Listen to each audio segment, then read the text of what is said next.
Hi, everybody. I'm Dan Wells. I write horror, fantasy, and science fiction, and I talk about games on the internet. And today is a day I've been waiting for so long, ever since this game was announced. Dune, the role playing game, brand new from Modifius. Dune, I have to expose my biases right up front. Dune is my favorite book of all time. I've read it countless times. It is an absolute work of art. In my opinion, the greatest science fiction book ever written, and I suppose, depending on how you define it, the greatest fantasy book ever written. I am a huge, ridiculous fan.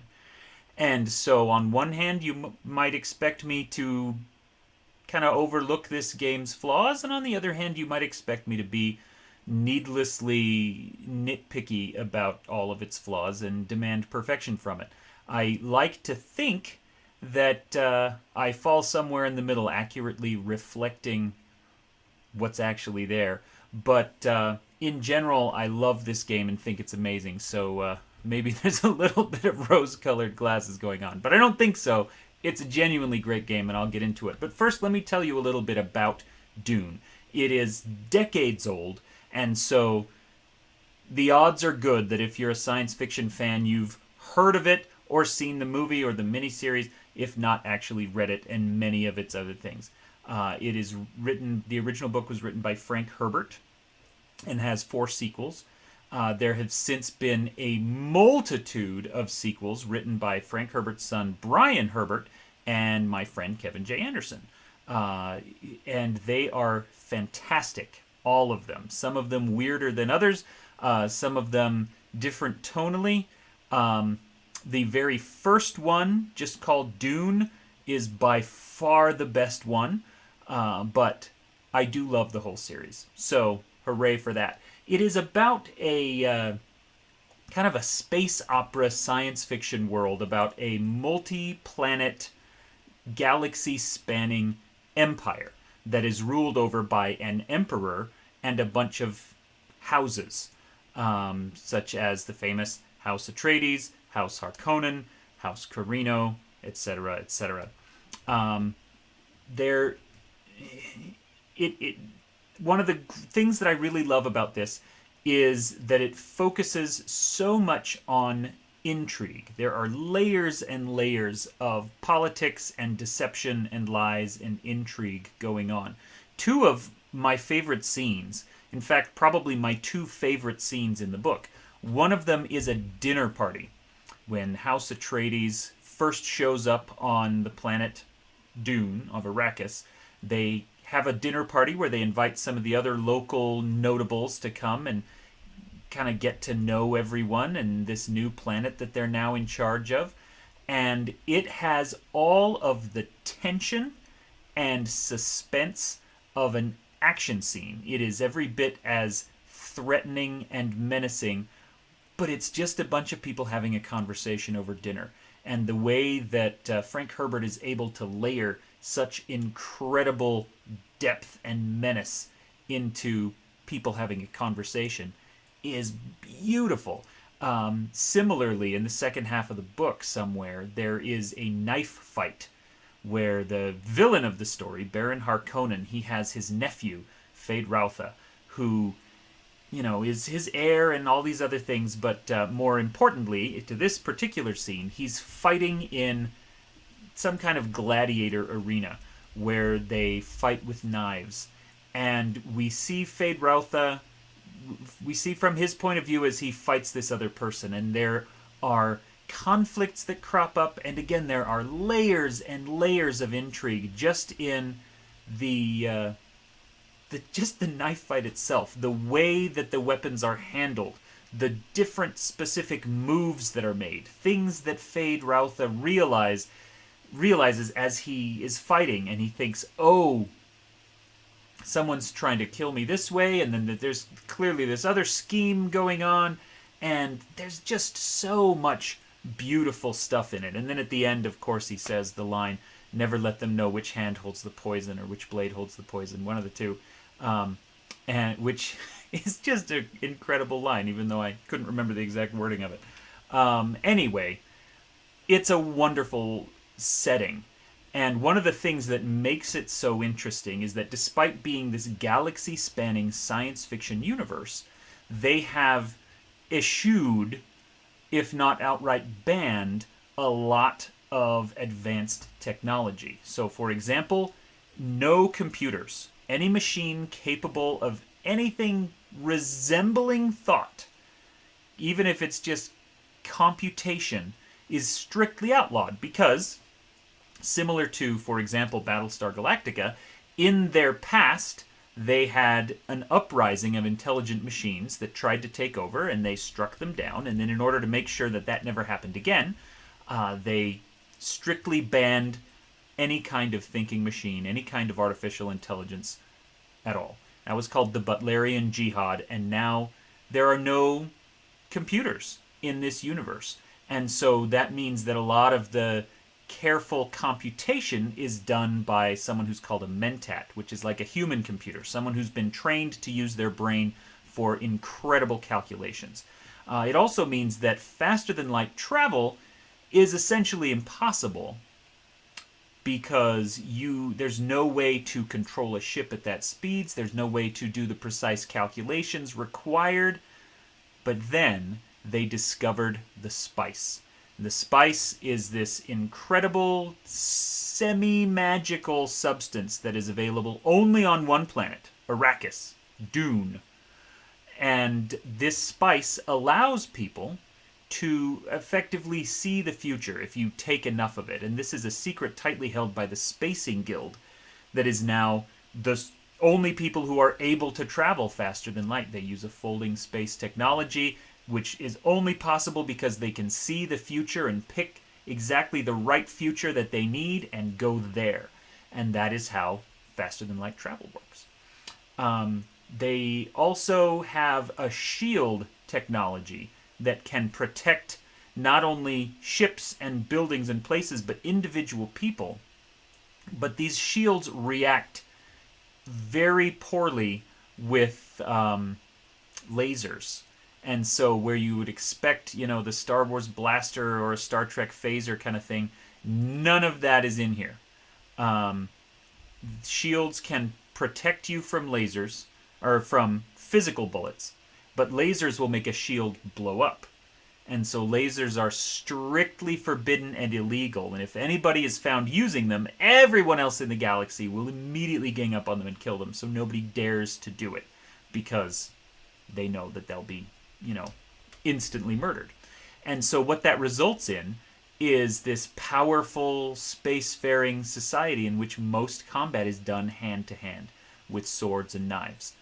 There's a lot of other stuff going on in the setting. One of my favorites is called the Bene Gesserit, a society basically of nuns who have honed their physical control of their bodies to an incredible degree, and they are able to do amazing stuff. But more so than that, they use this control over their bodies to perform what is essentially an incredibly long-term breeding experiment where they are trying to create a superhuman by selectively choosing who is going to get married to who and what gender the child will be so that they can match it up with somebody else, and on and on. And that's kind of the plot of the first book, is how they create the Kwisatz Haderach, which is their messiah, essentially, this superhuman that they have finally created. Anyway, love the setting, love the book. Absolutely fantastic stuff. So let's get into the game itself. The role-playing game is part of Modiphius's 2D20 system. The core mechanic is that you will have a number of 20-sided dice, and for any given test you want to make, you roll 2d20, as the name implies, and then you are trying to get below. You're trying to get below a certain score. I play like 10 Modiphius games. You'd think I'd remember.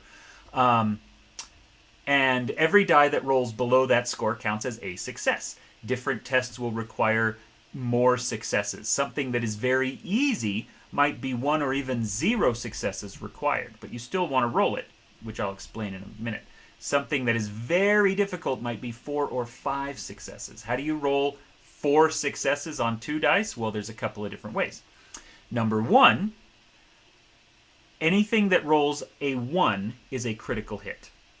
And anything that rolls, if you have a focus that can apply to a skill roll, then a low roll might also be a critical hit. It can expand your crit range a little bit.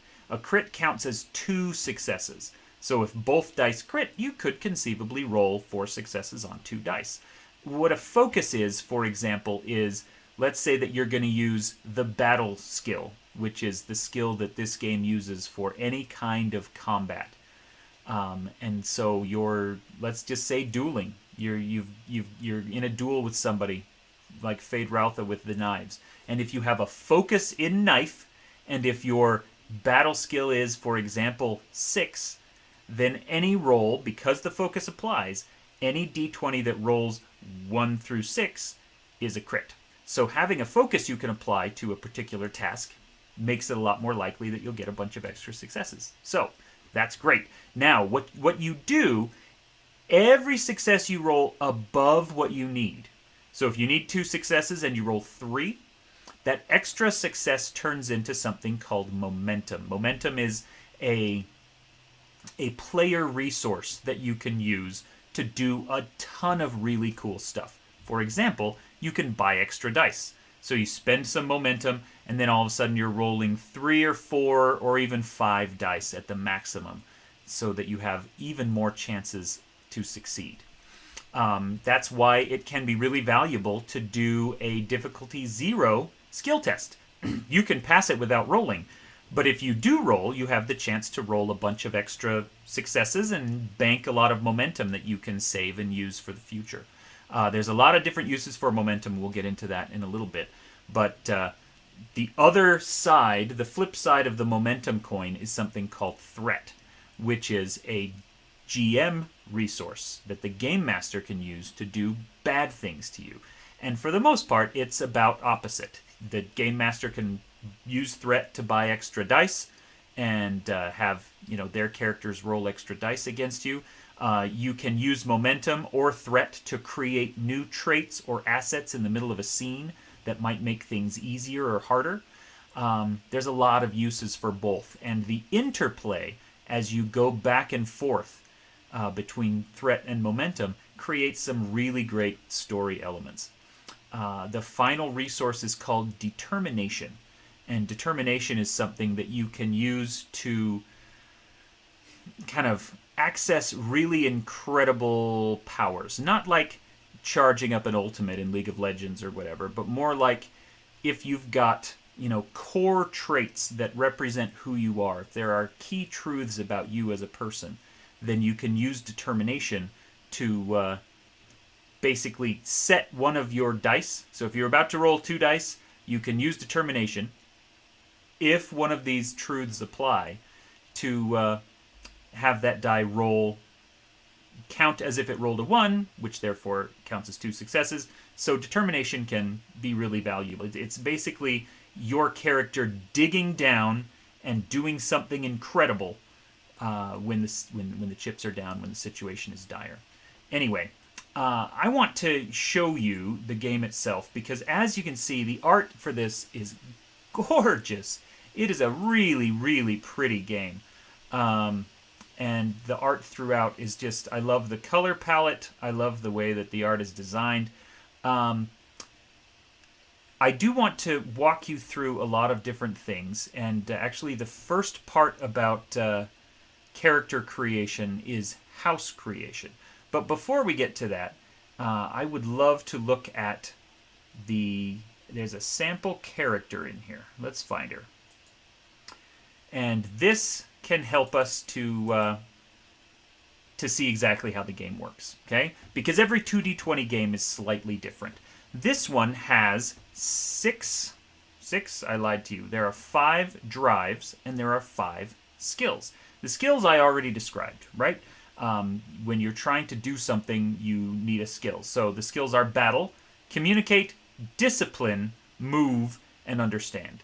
So as you can see here, these are the focuses. So this character, Karamole, She has the battle skill at 6, and then she has a focus in short blades. So if she's going to do a knife fight or a little short sword or something like that, she's got a focus she can apply.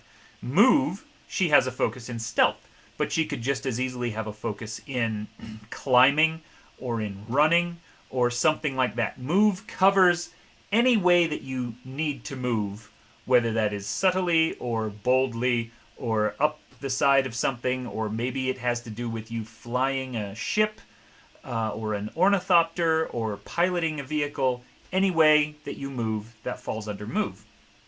Battle and communicate, I feel, are fairly obvious. Understand is your ability to puzzle through something, to analyze, to observe, all of that sort of thing, to calculate, to figure something out, to do research. Discipline is your strength of will, how well you can control your mind and your body, how well you can resist the elements or torture or interrogation or something like that. So these 5 skills kind of cover a lot of different area. Now, if you have played any other 2D20 games or seen my reviews of them, you can see that this is very simplified. I feel like what they've done with this game is they have perfected what they tried to do with the John Carter RPG, which is another kind of old classic of science fiction and fantasy. They took their 2D20 system and simplified it, and with John Carter, I think they may have simplified it a little too much. It's so abstract as to be a little confusing and in many cases a little unplayable. I've found it so hard to explain that game to other people because it's so simple that there's just not much of it there. With Dune, they've dialed it back just slightly, they've polished and they've honed it so that it's very simple, but in a way that is so smooth and that works really well. I think they've learned a lot of lessons from the Dishonored RPG, which also uses the same system in a very streamlined way. So, the other side of skills are these drives, and I love the way that they have focused on drive, and think of drive as purpose. Why are you doing the thing that you're doing? And so, for example, in all of these, both drives and skills can be anywhere from 4 to 8 points. And this sample character is mostly in the middle. Your drives are going to be in a spectrum, 4, 5, 6, 7, 8 every time. And you have to choose during character creation which is most important to you. She has chosen faith. And every drive that is 6 or higher has a drive statement attached to it. So her most important drive is her faith, whether that is religious or simply spiritual or something else. That is why she does what she does. And the statement connected to it is, my family trusts me. So, what that means then is when she's going to attempt an action, you combine a drive and you combine a skill. And that will give you a total. So, for example, let's use stealth here. She is going to try to sneak. Let's say someone has invaded her house, and she is trying to sneak up on one of these assassins and stop them from murdering her own father. Well, that's a case where maybe duty applies to this. I am the heir of my house. She needs to protect, it's her duty to protect the family.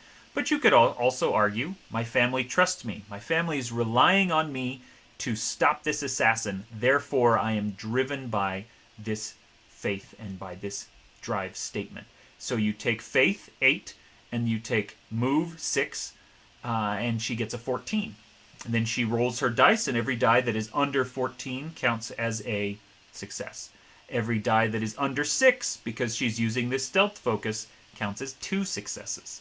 And so that's how the game system works. If she is trying to be stealthy in a different situation, for example, let's say that she sees somebody attacking somebody else, that there is she's investigating one of the carryalls and one of the spice thingies that kind of pulls spice, a spice harvester pulling spice out of the desert.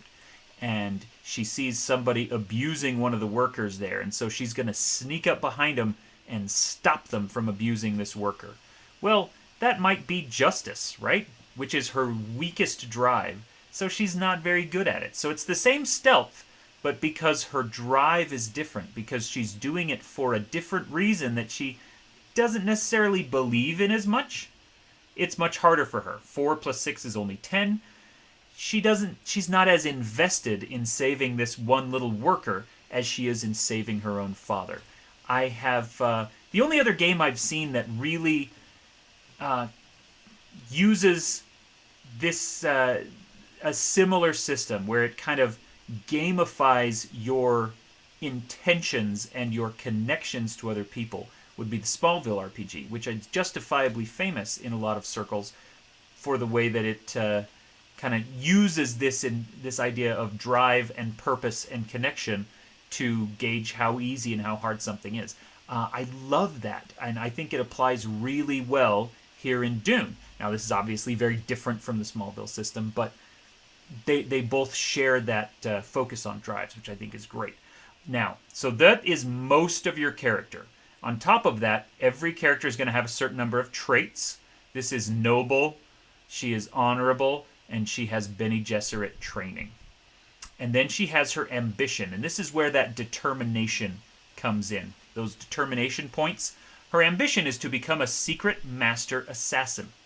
And this is part of her faith. Your ambition is connected to your highest drive. So she is driven by faith to become an assassin so she can destroy the enemies of her faith. And so anytime she takes an action that directly relates to this ambition, she can, if she wants, spend determination and be able to, get those 2 free successes. Now, starting talents. Let's look at talents. Every character is going to have a certain number of talents, and a starting character probably is going to have 3. And these will give you extra powers. And this character sheet doesn't explain what they are, but hyper-awareness, for example, lets you, make better checks to notice things and to observe things. Masterful innuendo gives her the ability to imply things without saying them out loud. So when she's doing a communicate skill, and this is one of her big skills, she's got focuses in diplomacy and inspiration. She could be talking to someone, trying to be very diplomatic, and trying to say something without coming right out. She doesn't want to be on record as, for example, offering a favor in exchange for certain services. But she could use in this masterful innuendo talent to get that across. So she can make a communicate, say certain words, and then make sure that the other person understands what she really means. This last talent, Prana Bindu Conditioning, is that's related to the Bene Gesserit thing, and that gives her the ability to, I think it's move and discipline, gives her some rerolls there, some cool extra powers because of that Bene Gesserit training. Then every character has 3 assets when they start out. And this is a really interesting facet of this game, and it's new to this system. The assets are how you interact with the world. Anytime that you are going to be involved with a conflict, whether that is, one-on-one knife fight, or whether that is, one of the example that they use in the book is kind of a dogfight in ornithopters flying around in the air. Or even if you're looking at a very large scale, like a war, maybe your character is not a one-on-one kind of person. Maybe your character is a general who commands armies, and so one of your assets is an army. And when you want to get into conflict of any kind, you, for the most part, need to have an asset that applies to it. So she's got blackmail evidence. She could use that in an intrigue or a political conflict to blackmail somebody. She has a concealable knife. If it gets up close and personal and she ends up dueling or skirmishing with somebody in a physical conflict, she can pull that out and defend herself. She also has a personal ornithopter, so she could, get up in that air-to-air dogfight and be involved with that. The way that this game relies on the assets is both a little restrictive but also very freeing. So, for example, there's no way here for her to, to perform any kind of ranged attack. But that kind of fits with how most role-playing games work, right? If you don't have a bow and arrow in D&D, you're not going to be able to shoot anyone with a bow and arrow. You need to have the right kind of weapon for the job. What this game does allow is spending momentum or threat to create an asset that you need for any given scene. And it will only last for the duration of the scene unless it's one of these special ones that's on your character sheet. But it does allow you to really kind of, the players can take control of the story in a way that they couldn't otherwise. Let's say that she is sneaking through the house, like I said before in that example. She's trying to stop an assassin from murdering her father. Now, what I described was her just kind of sneaking up on this person and killing him with the knife. But what if she needs to find that person first? Before we get into that physical conflict, we have some kind of intrigue conflict where she's trying to sneak through the house and figure out where the assassin is. And she doesn't have any assets that apply directly to that. So she could spend, if she wanted, some momentum or some threat to create something. And you can just let your imagination go wild with this. It has to be plausible to the scenario and to the character. But she could say, for example, that one of her assets is a locator beacon on her father. Or she has a map of the house. Or she is able to access some kind of heat sensors that will show her where people are. Or even just access to security cameras. There's a lot of different assets you could create that you don't need constantly, but that are very valuable for one scene. And that will help her to do what she needs to do and move on. So let's take a look next at...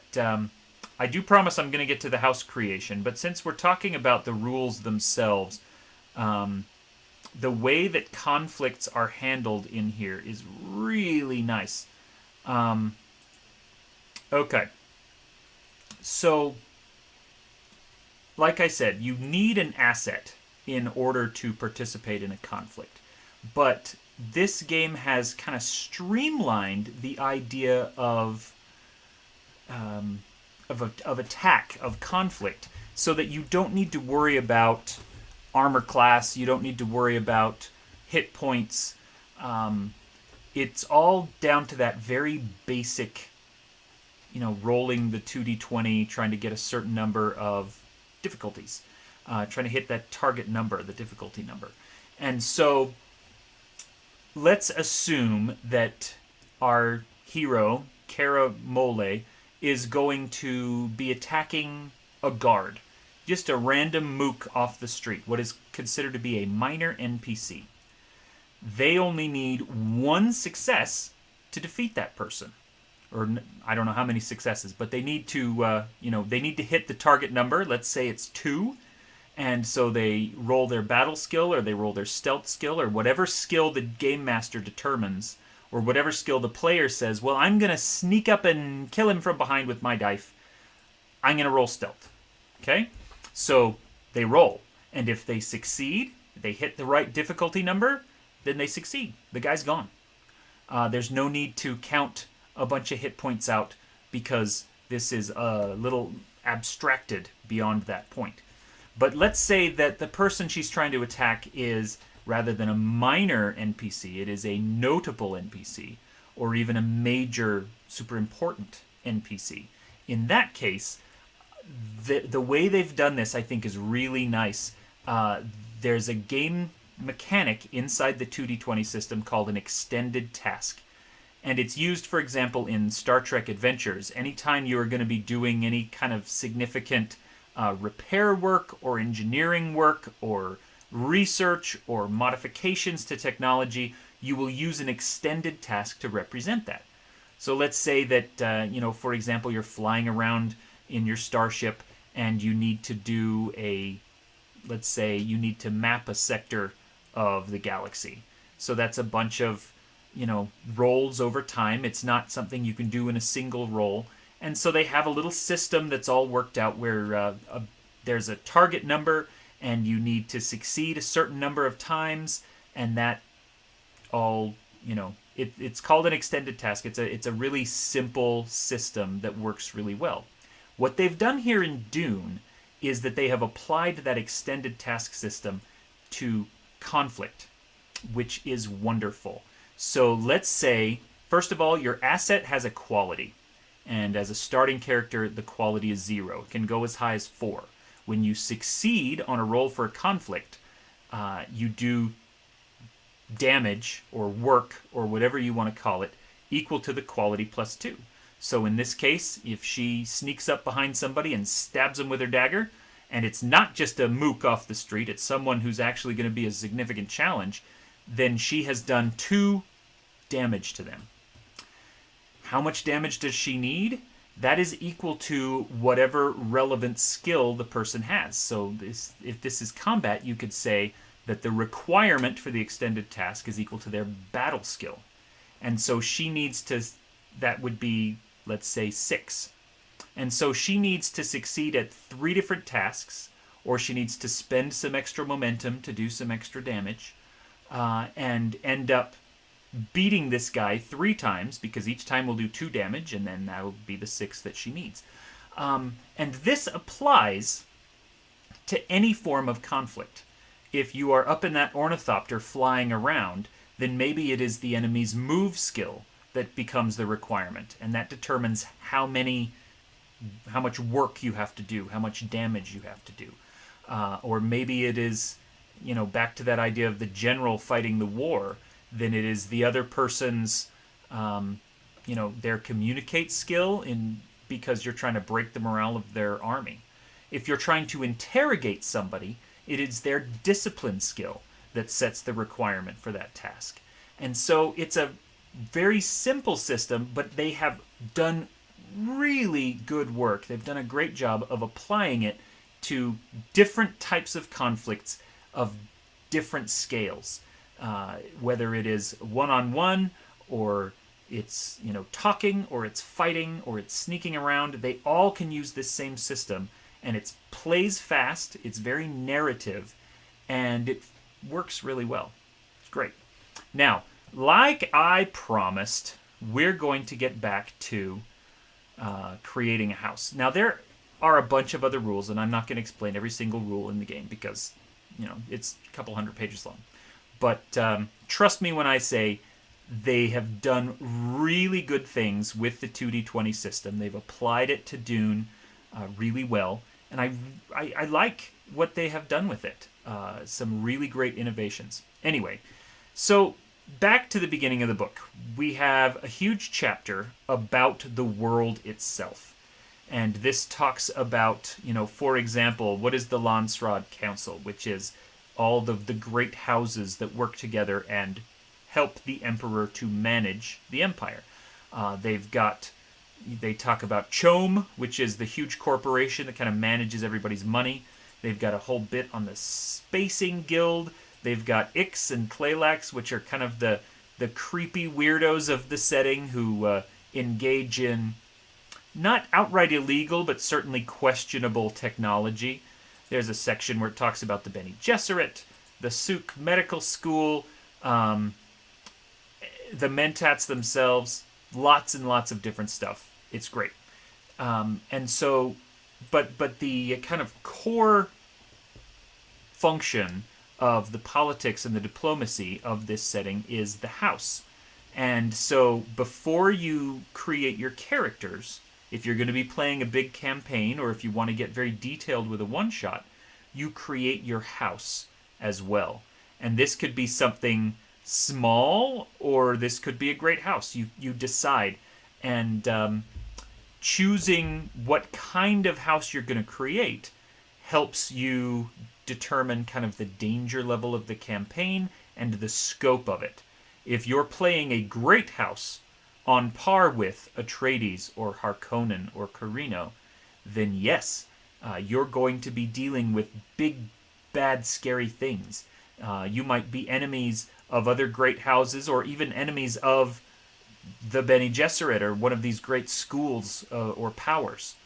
If you're just a major house, a minor house, or even a nascent house that hasn't really made a name for it yet, you don't have as much resources to draw on, but you also don't have as many enemies to fight against.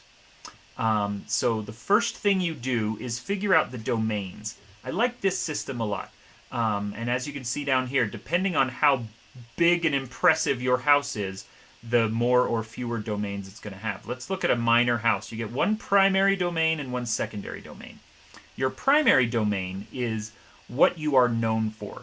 You have a reputation of being the very best at this one thing. And maybe that is because you work with a major house or even a great house, and like you're the specialist that helps them do the thing that they are known for. Or maybe it's literally something that you're just great at. One of the examples it uses in here is that House Atreides, one of their primary domains was rice. It doesn't have to be exciting, but it is where they make their money and kind of how they get their reputation. There's a long list of different areas of expertise. And so what you're going to do is, for first your primary domain and then your secondary domain, pick one of these overall categories and then choose inside of it one of these elements. And every one of these categories is split into machinery, produce, expertise, workers, and understanding, which kind of sort of track to the skills, but not really. So let's say espionage, for example. If you are really good with espionage machinery, that means that you're Q branch, basically, in James Bond, right? You can create all the little gadgets, you can do neat devices, it talks about sensors or jamming technology. If, on the other hand, you have espionage expertise, well, then that means you have spy masters and agent handlers, which are different from espionage workers, which would be agents, spies, infiltrators, etc. If your primary domain is espionage understanding, well, then you've got incredible techniques that you can use that nobody else is as good at, these different spy techniques as you are. And so there's artistic, espionage, farming, industrial, canly, which is the very formalized form of combat between houses. This is why no one ever uses lasers, for example. This is why nobody uses nukes, because the canly rules prohibit certain things, and they have become so entrenched in this very ceremonial, very ritualized society. So if you're very good at canly, that means you have assassins and those sorts of things. There's military, there's political, religion, and science. So you pick your domains. What is our house known for? What are we really good at? Next step is, what's your homeworld? Based on the kinds of domains you have, that might determine certain things about your homeworld. If you chose agriculture as one of your things, one of your domains, well, your homeworld is kind of a pastoral place with a lot of arable farmland. One of the examples it uses in the book, though, is don't get too hung up on these. Don't be too obvious about it. If one of your domains is art, and you can produce incredible art, that doesn't necessarily mean you come from a beautiful, idyllic place full of green grass and sunshine. Darkness and the kind of a gothic, spooky atmosphere can also produce great art. Art can kind of come from anywhere. So don't be, like I said, don't be too blunt about it. You can still come up with a lot of really clever combinations when you're putting together your homeworld. Then decide what your banners and arms are. These are pretty simple, and there's examples in the back of the book for places like Atreides and Harkonnen. Then there are the traits. What traits define your house? And these are similar to the traits that define a character, but they will apply to everyone. And your characters in play can access their own traits, but they can also access their house's traits if they spend some momentum. Next up is roles. And what this is are the personnel that run the house. It is unlikely at most levels of play that the player characters are going to be the actual leader of the house or the spy master of the house. You are more likely at level 1 going to be, the guy who helps the spy master do some stuff, or an advisor to a ruler. But when you are defining who the house is, they have done a lot of really great work to say, well, most houses have a ruler. Figure out who that person is. Give them a name, give them a trait. A consort. This would be someone like Duke Leto Atreides, and then the consort Jessica. An advisor, chief physician, counselor, envoy, heir, marshal, scholar, spymaster, swordmaster, treasurer, warmaster. Figure out who all of those things are and what they do. Is this advisor, is that a mentat who is using that incredible, calculating power to do something? You absolutely can, if you want, play as these roles themselves. But if you would rather not be the admiral of the fleet, for example, you just want to be the captain of a ship, then you can put somebody else into these roles and help define who everyone is. And obviously, if you're going to be playing a whole campaign, you are going to want to figure out who the actual NPCs are that run your great house. If you're just doing a one-shot, you can probably skip a lot of this. Then you figure out the enemies. And as I said, depending on the size of your house, you will have a different number of enemies. And there's a great little system here for, what is your relationship? And none of them are good. These are enemies. So none of them say, you kind of like each other. No, you don't. But they can go from dislike to rival to outright loathing all the way up to Canley, which is the invocation of those kind of rules of warfare and assassination. And then once you've decided that, well, then why? What's the reason for it? And so if you've determined that somebody loathes you, well, then you can roll on this and say, oh, because of an ancient feud. Or maybe something different than that. Maybe a slight. More recently, one of their leaders said something, to your leader, or didn't invite your leader to the party that everyone else got invited to. And now, because of that slight, you loathe each other. So you can define who the enemy of your house is, and then that can show up during the story. And there's a lot of neat things you can do with that. So once that's defined, then we get into character creation. And I showed you the character sheet already. What I want to show you here with character creation are the different archetypes. There are first... Where are we? Okay. Sorry. Oh, here we go. I'm finding this now. First thing is that there are... Here's the character creation summary. But then there are faction characters and templates. And so this is... Most characters don't need these. And there's a full character creation system that doesn't use these. But if you want to, there are some obvious kind of factions that you might want to be a part of. For example, Bene Gesserit, the Fremen, a Mentat, Spacing Guild agent, or a Souk Doctor. Right? If you choose one of those, you can. You don't have to. Then you get into these archetypes. And these archetypes are very broadly defined.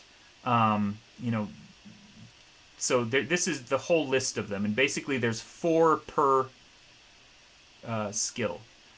But, if you want to be someone who's really good with battle, well, let's further define that. Are you a duelist? Are you a tactician? Are you a sergeant? Or are you a warrior? And so you pick one of these archetypes, and that will it'll give you a trait, define what your primary skill and your secondary skill are, give you some free focuses, etc., and help guide your drives. Although you can, of course, do whatever you want. It'll also give you a talent. And so once you've chosen all of this, maybe a faction template, definitely an archetype. You get to customize by adding some extra skill points. You get to customize by choosing some of your own talents. And then you end up with a character that is very unique and personal inside of a house that is very unique and personal that you have created with your friends and you're ready to go. The rest of the book has... let's see if we can find a table of contents. There's a bunch of other stuff. There's larger description of how the assets work, of game mastering, very large chapter about allies and adversaries, which has very generic things like Imperial Guard, and then very specific things like Paul Atreides or Baron Harkonnen. All of the named important characters in the first book in Dune are represented here. And you could use them as is, or you could use them to represent somebody else. You need an evil house leader. Well, grab the Beast Raban and use him. Something like that. Then at the end, they've got a sample adventure called The Harvesters of Dune, which is very basic. It's not going to blow anyone's mind, but it is a nice introduction to different types of conflict and to the setting itself. And you have a chance to, go out to a spice harvester, to get lost in the desert, to deal with, the coming of a sandworm, things like that. Very, I don't want to say pedestrian, but very rote. Kind of ticked all the boxes of fantastic. Everything you need to know first, if you've never played in Dune before, is in this Harvesters of Dune adventure. But if you already have read the books 100 times like I have, then you can dive in and start creating your own stories. Anyway, I hope by my effusive praise that you can tell how excited I am about this game. I have yet to play it. I've read it cover to cover, and I think that they've done a really wonderful job of translating this fantastic book series into a role-playing game. And when the movie comes out later this year, I expect interest to increase quite a bit more. So anyway, Dune. Go read the book if you haven't read the book. And either way, whether you have or haven't read the book, I think you will love this game that is based on it. So, thank you very much for watching. My name, as mentioned, is Dan Wells. I write a bunch of books. I have 19 published. You can go and read them all. None of them are space operas right now. So there's nothing Dune specific. But there's a lot more information down here under the video, and there's some links where you can find out what I've written and read some of it. I am also a professional game master, and I can run a game for you and your friends, including possibly Dune, if you really love me and you want me to have a lot of fun. I also have a Twitch channel called Typecast RPG where I GM a D&D campaign with a bunch of authors as our players. And right now we're doing a Stone Age game with no dragons in it. It's Dungeons and Dinosaurs. Anyway, thank you so much for watching this. You're wonderful, and I will see you next time.